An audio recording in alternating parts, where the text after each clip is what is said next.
afternoon, Chairman and members of the board. I won't bore you. I know I've been up here a couple times in the past couple of months. For the record, we'd like everyone to identify themselves. Sure.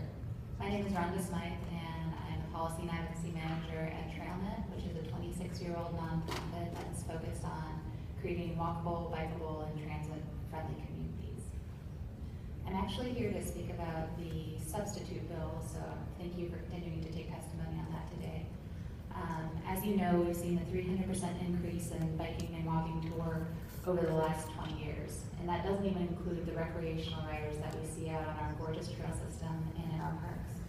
As you've heard this week, from 2009 to 2012, 49 people were killed while walking or biking, and 1,496 were injured. There are two ways to decrease crashes: engineering and enforcement. Chief Dodson and the St. Louis Police Department were kind enough to partner with TrailNet last year to create a bicycle and pedestrian training video for officers. So we give a big thank you to the chief for validating the role of enforcement and creating safe streets for everyone. Engineering is the other major contributor to safety. I've been providing testimony and education for the past several months to this committee to try and secure funding for one position, a bicycle and pedestrian coordinator, within the fiscal year 2015 budget. I was unable to get $50,000 allocated from the $5.2 million dedicated to staff in the Streets Division of the Streets Department. So we were pleased to see that money was included for bicycle and pedestrian infrastructure in the substitute bond bill. TrailNet recently raised money to take city and county engineers, planners, elected officials, and developers to Indianapolis to experience their new 8-mile cultural trail, a protected bike and walkway that connects several cultural districts around their downtown area. Their Deputy Director of Public Works gave us a tour of the trail and showed us how development was following the trail and how the high-rises were popping up after the trail went down. It's no coincidence that the Grove and Cherokee Street, districts that emphasize walkability and bikeability, have seen significant development and increased residency. The only sector of the population that increased in the last census were millennials, and they have clearly shown that this is what they want. We support the inclusion of funding for the 50/50 sidewalk program and bike infrastructure into the substitute bill, both for the safety of our existing residents and to draw our future residents. Thank you for your time. Thank you. Speaking on the con side is Ivan Martin.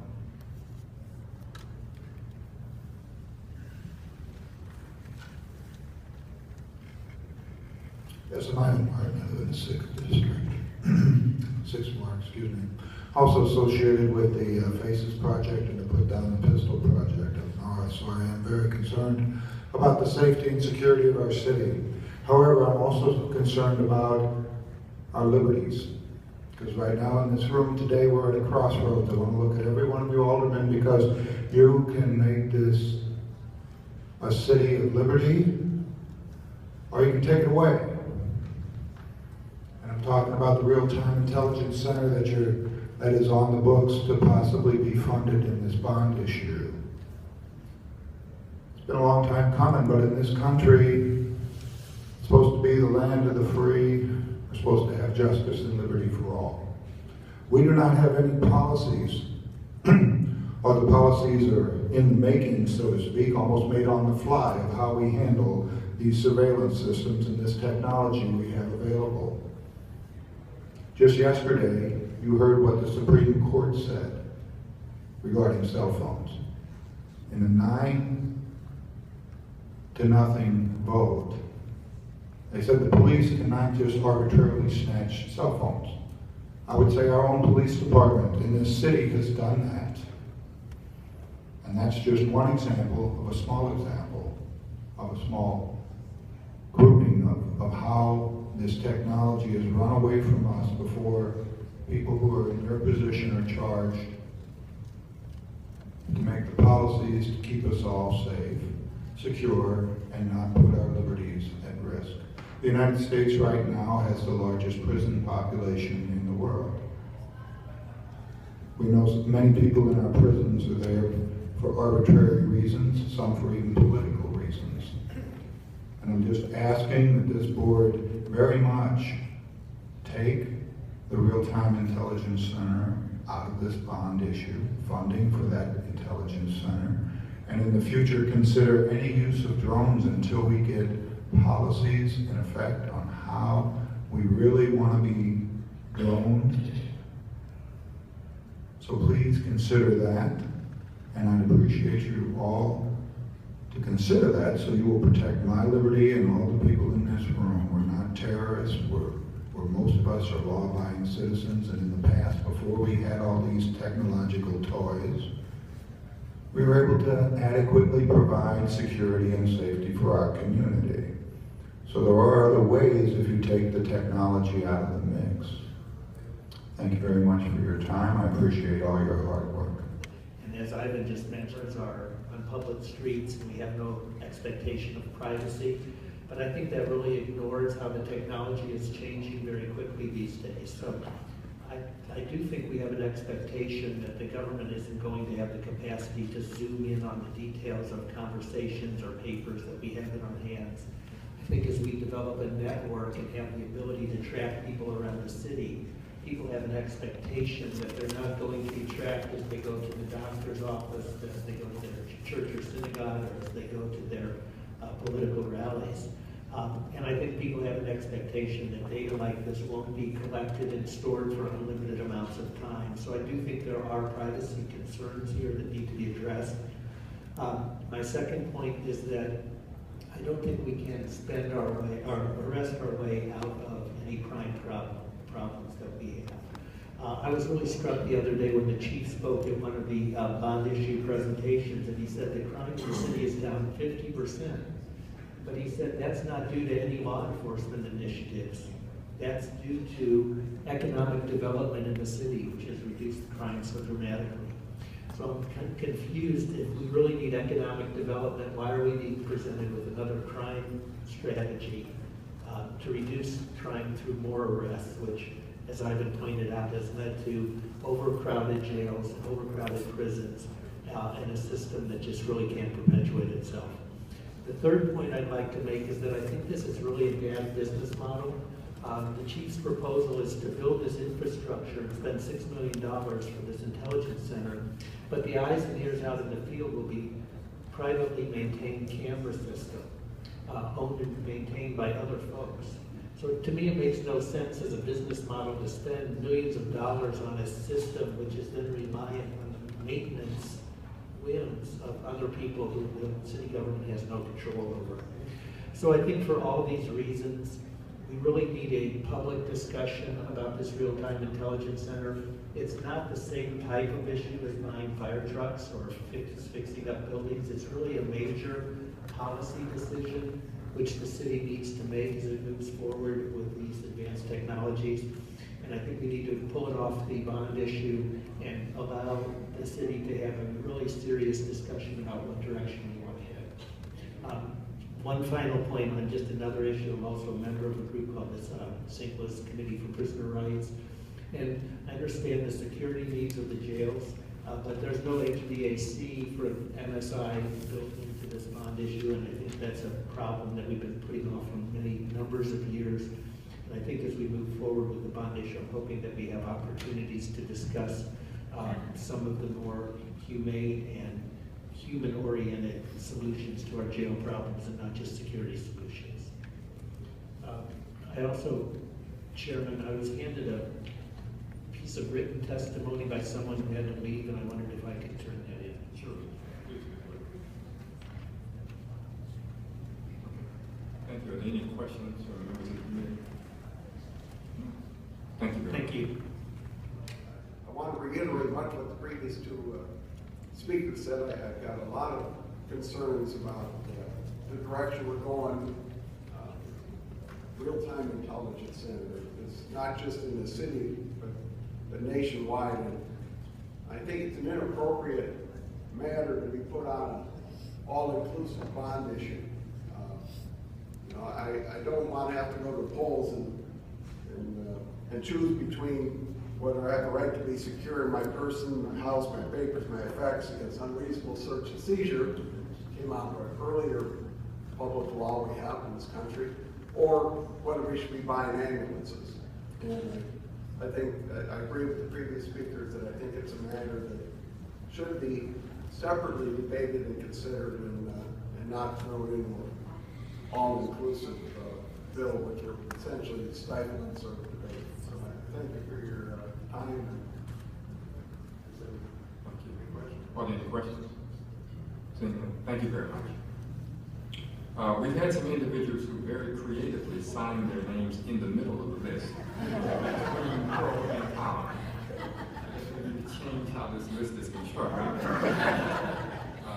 The next person up then who is signed straight in the middle is David Factor.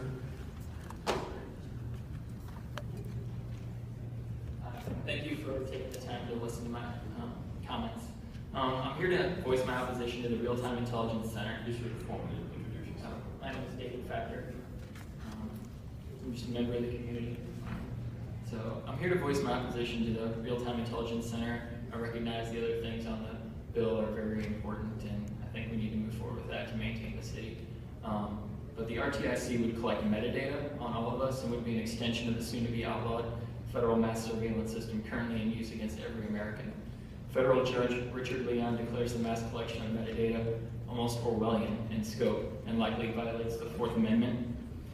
He also stated that the U.S. government does not cite a single case in which analysis of the NSA's bulk metadata collection system actually stopped an imminent terrorist attack. He also described such program as indiscriminate and arbitrary. The Fourth Amendment was inspired by general writs of assistance, and these played a role in leading to the American Revolution. The colonists had problems with these writs because it placed the holders above the law and it gave them the opportunity to conduct searches, and they were not responsible for any damage they caused as a result of that search. They were also transferable, so anyone who had possession of them became above the law. This is the reason why we require warrants approved by judges that are based on evidence, giving probable cause, so that someone can be searched. It's a bad idea to approve a program that is in direct violation of the U.S. Constitution. Stanford University recently conducted a study and found that metadata reveals personal information about our lives. This information can reveal intimate personal details such as having had an abortion or even if you recently lost your job. Is this information you want given up? Here's one example. You go in for a job interview, but the company you're interviewing for already knows everything about you and knows that you're desperate for a job to get health care and you're out of money. Is this personal information you want human resources to know when negotiating your salary?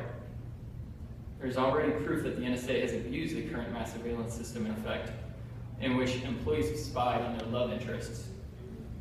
Currently, license plate readers, stingray devices, and drones are being used in places across the country and are just as rapidly being banned in other places. This information is being sold to companies like Vigilant Solutions and Digital Recognition Network. This information is in turn being sold back to private industry or law enforcement.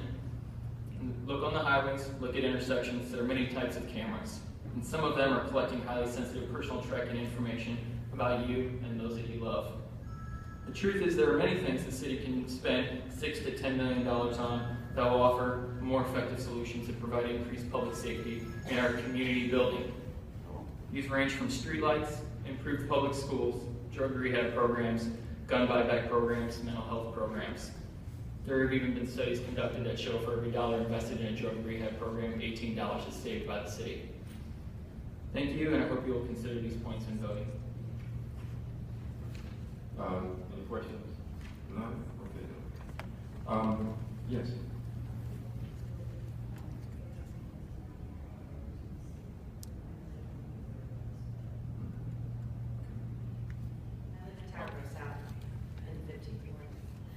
And I'm here to oppose inclusion of the RTIC for reasons that have already been stated.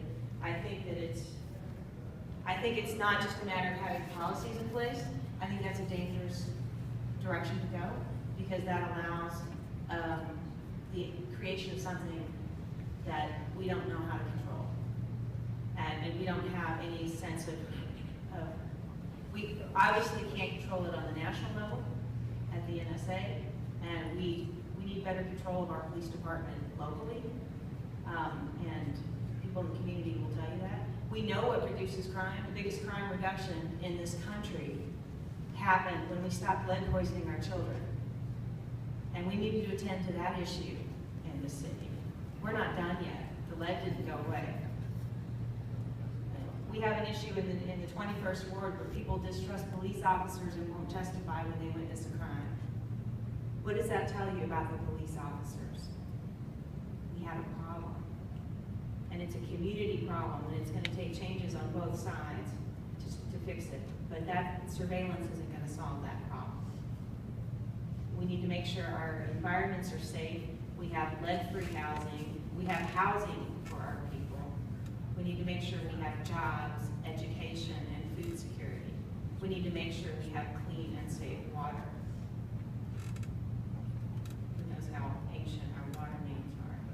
We're already investing $4.8 billion in our region's sewer system, but our water system is old. So surveillance is not the solution, and we need to not talk about policies around it. We need to talk about alternatives entirely. Absolutely entirely. Because I don't want to be the kind of parent that polices my child by putting a GPS tracking thing on them. I want to be the kind of parent that raises a kid that I can trust. And that I know where her friends are, and I know the community she lives in, and I know where she's going, and I know my neighbors, and I trust our police officers. And that's the kind of kid and the kind of community I want to live in, and that's where I want to see us put our money. And if we put our money anywhere else, it is a very, very negative direction to go. And we deserve better than St.